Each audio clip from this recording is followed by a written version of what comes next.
At our Get Your Life Right financial literacy workshop, you budget and we help you figure out your lines of credit.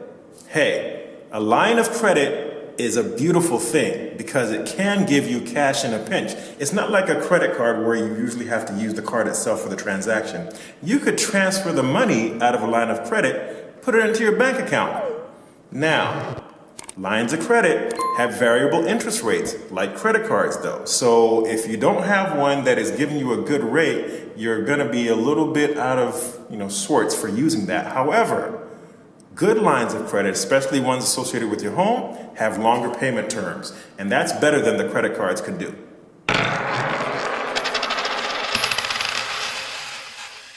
Thanks for watching. A registration link is in the video description. Don't forget to like, subscribe, follow us on social media, and share with a friend.